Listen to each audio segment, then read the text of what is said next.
Olá, sou Josemari Alves, médica veterinária e coordenadora do projeto Bahia Produtiva, executado pelo MOC, aqui no território do Cisal. Hoje vamos falar sobre vacinação. A vacinação de ovinos previne o aparecimento de doenças, traz economia e é um dos fatores que contribui para o sucesso na ovinocultura, né? Conhecer e planejar o calendário vacinal é muito importante para o desenvolvimento produtivo da criação. Então, definindo épocas em que serão realizadas as vacinações é a melhor forma para se controlar a questão das doenças de forma preventiva dentro do rebanho. E com isso a gente vai visar, né, a manutenção da saúde dos animais e a rentabilidade da propriedade com o manejo preventivo. Quando a gente trabalha com produção, a gente tem que ter em mente que prevenir é sempre e deve ser a palavra de ordem do que remediar, certo? A gente trabalha ou com carne ou com leite, a gente tem que estar sempre em busca da sanidade do rebanho e com isso a gente vai minimizar os custos produtivos. Porque quando o animal fica doente, a gente vai ter um custo de perda da produção, porque se aquele animal ia desenvolver naquele período de tempo X gramas ou X quilos de carne ou X quilos de leite, ele não vai estar produzindo isso porque seu organismo vai estar brigando com aquela enfermidade. Sua energia, tudo que o animal vai se alimentar, ele vai estar combatendo aquela enfermidade, aquela doença. Então, ele vai estar deixando de ganhar para combater a doença. Outra perda, né, desse custo vai ser o quê? Medicamentos. Que seja os medicamentos comprados, e isso é um custo que deve ser, né, atribuído na produção. Então, com o manejo preventivo, a gente evita esses custos, a gente evita essas perdas. Então, a vacinação é um dos principais manejos que a gente deve estar fazendo. Então, ele pode ser preventivo ou pode ser feito para controlar determinado surdo. Então, a vacina atua dessas duas formas. O que a gente quer é que seja sempre um manejo preventivo. E ela vai envolver uma série de ações, né? Então, desde a educação sanitária, né, dos funcionários, que é quando a gente ensina para os funcionários, né, para o proprietário, né, para o manipulador do animal, que como é que ele deve fazer essa vacinação. Outra coisa importante que deve estar dentro da questão da vacinação é a escrituração zootécnica. Porque quando a gente tem um livro da escrituração zootécnica, a gente vai estar podendo controlar. Então, o criador ele tem que aprender dentro da propriedade dele a escrever tudo o que faz. Então, se a gente vai dar uma vacina de raiva, o proprietário ele tem que escrever lá na escrituração zootécnica qual foi a data, qual foi o animal que foi aplicado, a dosagem, o lote, certo? Daquela medicação, para saber quando vai ser o próximo. E aí a gente pensa, mas eu lembro, né, quando eu dei. Você pode fazer isso no início da criação, quando você vai utilizar, tem poucos animais. Mas quando você faz isso a longo prazo, ninguém consegue estar lembrando qual foi a vacinação, qual foi o animal que aplicou aquela medicação. Então, o interessante é que o controle de vacina esteja dentro do controle zootécnico. E até porque cada categoria animal também, como a gente vai falar um pouco mais na frente, vai estar utilizando em um período determinado, certo? O entendimento do processo de vacinação traz vários benefícios econômicos ao criador, de forma direta, né? Como a diminuição em perda de vacina, danos aos equipamentos utilizados, riscos de acidente no trabalho e a depreciação de pele e da carcaça dos animais. Porque a gente sabe que a pele, né, que é antes da curtição, a gente chama de pele do animal. Então a gente pode estar utilizando aquele material para a venda também, como um subproduto, assim pode ser. Em algumas localidades a pele é um produto principal. Agora aqui na nossa região, a maioria dos nossos criadores usa isso como um subproduto. Certo? Então, quando a gente faz a vacinação de forma adequada, né, a gente pode estar tendo uma renda a mais da propriedade com a pele do animal.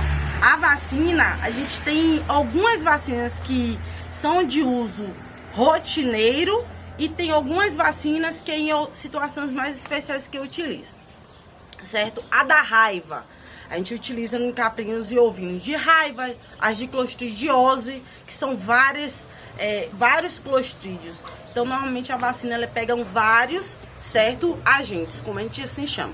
Tem a linfadenite caseosa, que é o tal do mal do caroço, também chamada essa doença, e que tem também a dactima contagioso, que é a chamada de boqueira nos animais. Cada vacina, a gente tem que estar lendo o rótulo para entender qual é a vacina que aquele frasco está contendo, certo? Então, trazendo aqui um assunto bem delicado, a vacinação de febre aftosa para caprinos e ovinos. Eles são pequenos ruminantes, né? Eles são ruminantes assim como os bovinos, né? O boi, a vaca. Só que o que acontece? O Ministério da Agricultura, ele proíbe o uso de vacina, dessa vacina de febre aftosa, desses animais, pois são animais utilizados como sentinelas, certo? Eles que vão alertar que naquela região está tendo um surto de febre aftosa. Então, através de um teste sorológico que faz nesses animais, nos caprinos e ovinos, pois eles não foram expostos à vacinação, né, ao agente através, né, dessa vacina. Então, se esses caprinos e ovinos eles apresentarem positivo, é porque tem a doença ali na criação naquela região. Então, são chamados de animais sentinelas, certo?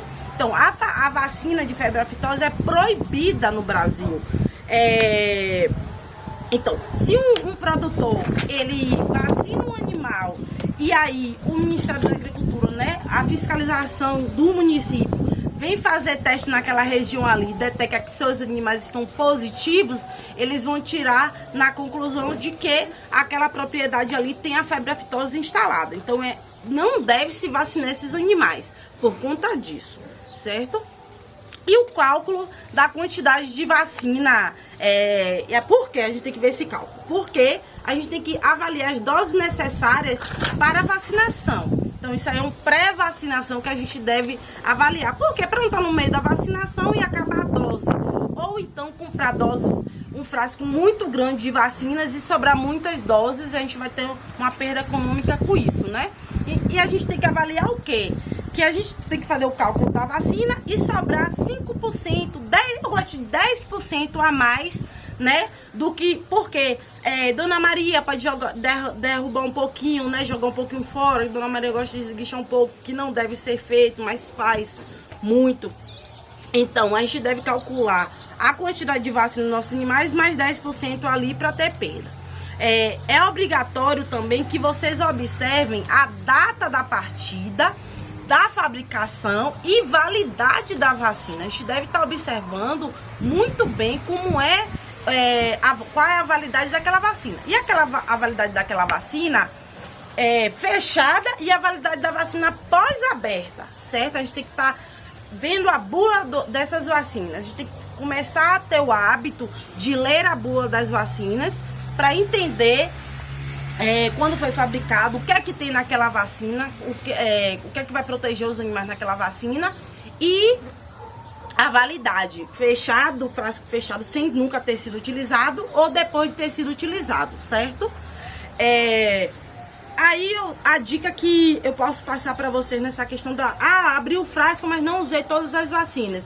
Observa com os criadores vizinhos a quantidade de animais que eles têm, certo? Se reúne mais alguns produtores, alguns beneficiários para comprar determinada vacina, porque é um prazo muito curto, né? Que os fabricantes dão depois de aberta a vacina para estarem utilizando nos animais. Então, se Dona Maria aqui na propriedade compra uma vacina e ela só tem 10 animais para vacinar, só que a vacina tem para 50 animais, Dona Maria provavelmente vai perder as 40 outras doses, porque ela não tem esses animais e é um período muito grande para se manter aquela vacina guardada, certo? Então vocês juntam com outros produtores para estar utilizando melhor essa vacina, esse frasco de vacina. A temperatura de conservação geralmente é entre 2 e 8 graus. Deve ser respeitado isso, certo? Cuidado com o armazenamento e o transporte, deve tomar muito cuidado com isso, para que não ocorra uma grande variação de temperatura. Então, planejar as vacinas, sempre utilizando caixa térmica, gelo e o termômetro. Pode ser aquele termômetro que a gente usa para ferir nossa temperatura, a temperatura de criança, né? Nunca se deve congelar a vacina ou deixar aquecer acima da temperatura de conservação. Esse de 2 a 8 graus, vocês têm que observar na bula da vacina o que é que o fabricante fala, certo? A vacinação, porque a gente deve se atentar tanto para a questão da vacina? Porque essa vacina, essa alteração de temperatura da vacina, ela vai, como eu posso dizer, vai afetar a eficácia daquela vacina, certo? Diminuir a eficácia daquela vacina, se você deixa ela muito acima da temperatura exigida pelo fabricante ou muito abaixo, certo? E ela também pode causar o quê? Hematomas ou abscessos no local de aplicação. Muitas vezes os produtores estão vacinando os animais e tá dando muito abscesso. Pode ser que o condicionamento dessa vacina esteja sendo feita de forma inadequada. Lembrando que comprou a vacina, foi armazenar, não pode se armazenar na porta da geladeira. O armazenamento tem que ser dentro da geladeira, não na porta. Por quê? Ao fechar e abrir a porta, tem uma variação muito grande de temperatura, certo? Então, o recipiente, a caixa térmica que ficar a vacina, tem que ficar dentro da geladeira. Ou então, pode colocar ela sem ser no isopor, dentro da geladeira mesmo, mas não pode nunca deixar na porta da geladeira. Os equipamentos obrigatórios, né, para o manejo de vacina. Caixa térmica, que é essa caixinha de isopor, para um beneficiário, né, do nosso projeto, que normalmente eles têm um número mais reduzido de animais, certo? 50 animais, até 50 animais, uma caixinha dessa é suficiente com um frasco de vacina, certo? Gelo, de preferência ser um gelo seco, mas aí a gente sabe que muito produtor tem a dificuldade de ter o gelo seco. Então, te oriento o quê? Que pegue o gelo, mas coloque dentro de um saquinho. Por quê? Para não passar o de gelo, né, a água gelada desses cubinhos de gelo para a vacina. E assim a gente consegue manter a caixa de forma higienizada, certo? Vocês observam aqui que não pinga, certo? Que eu botei dois saquinhos para conter essa água do gelo.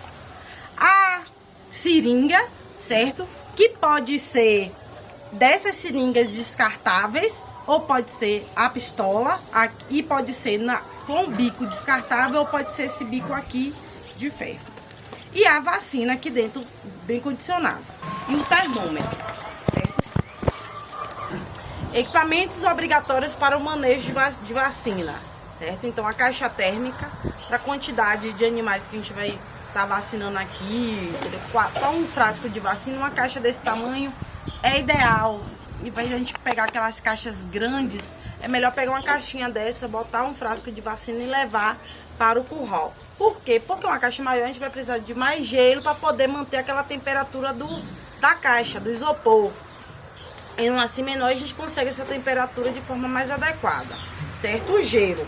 O ideal é que seja o gelo seco, né? Aqueles que a gente enche de água, o vasilhinho de plástico, bota para gelar e coloca aqui dentro. Mas na falta do gelo seco, se ter só o gelo normal da geladeira, que a gente coloque dentro de um saquinho, 2 saquinhos o ideal, certo? Para o quê? Para a água, quando for digelando, não ter contato com a vacina, com o equipamento. E assim a gente manter a caixa térmica, né, o isopor, de forma, né, organizada, limpo. Então, dessa forma, é satisfatório sim a campo para a gente estar mantendo a temperatura do isopor.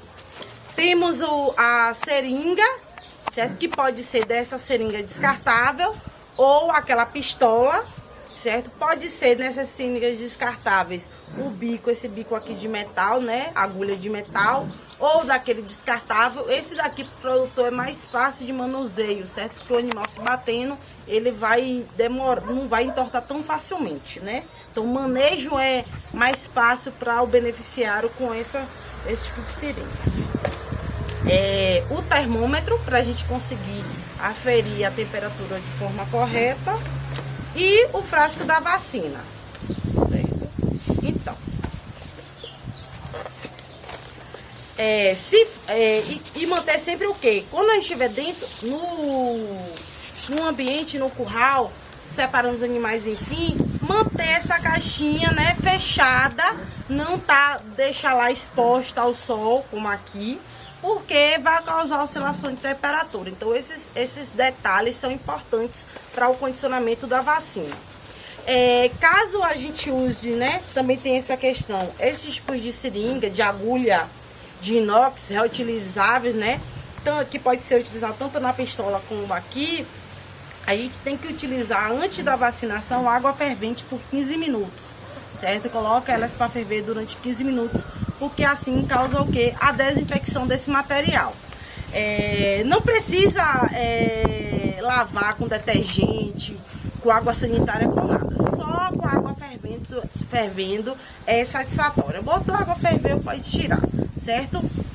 Porque além disso, por que se deve fazer esse tipo de manejo com a agulha inox? Porque vai prevenir a questão do abscesso, né? Porque o abscesso ele é muito comum nas vacinações, certo? Então a gente vai reutilizar bastante essa vacina, essa agulha. Então o interessante é que a gente faça essa desinfecção. Então, a gente tem que fazer o que, pessoal? Separar as seringas, certo? O que é que acontece muitas vezes?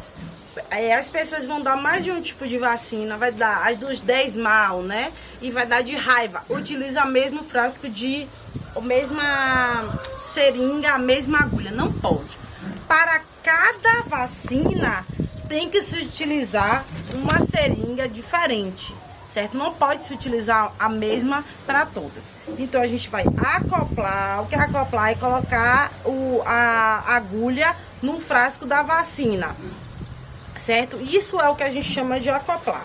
Mas antes disso a gente deve fazer o quê? Agitar. Ainda com o frasco fechado a gente deve agitar, né, esse frasco da vacina. Isso tá na bula da vacina, mas eu tô passando aqui para vocês se atentarem a esse detalhe, que muitas vezes não é feito isso, certo?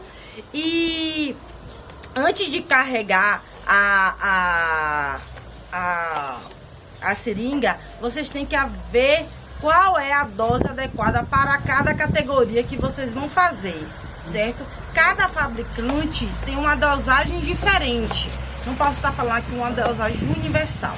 Tem que ler em bula o que é que o fabricante passa para cada categoria e assim estar aplicando, certo? E isso vai interferir naquela eficácia que a gente fala. A eficácia é o quê? Se os animais vão estar bem imunizados ou não vão estar imunizados de forma adequada, certo? A gente vai carregar a vacina, certo?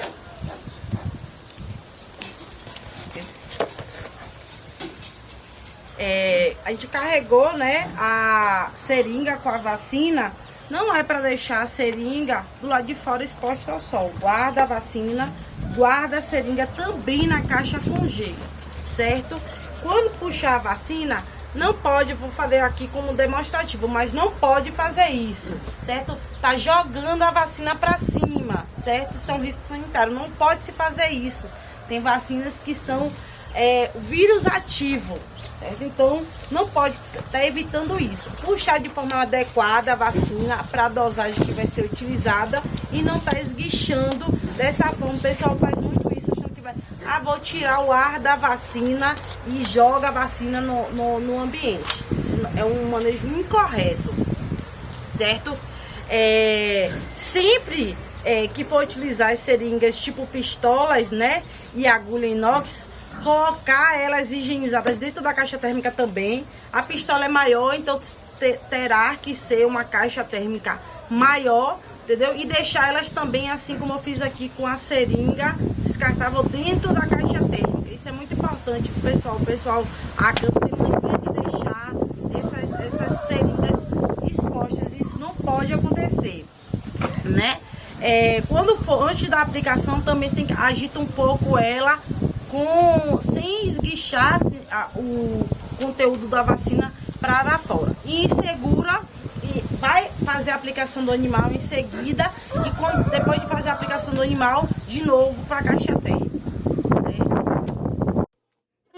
A TER à Distância é uma adaptação das atividades de assistência técnica e extensão rural do Bahia Produtiva, projeto do Governo do Estado da Bahia por meio da Secretaria de Desenvolvimento Rural do Estado da Bahia, executado pela CAR, Companhia de Desenvolvimento e Ação Regional, com recursos provenientes de acordo com o empréstimo com o Banco Mundial. Essa modalidade visa a continuação das atividades de capacitação e apoio para produtores, associações, cooperativas, empreendimentos produtivos e agentes comunitários rurais.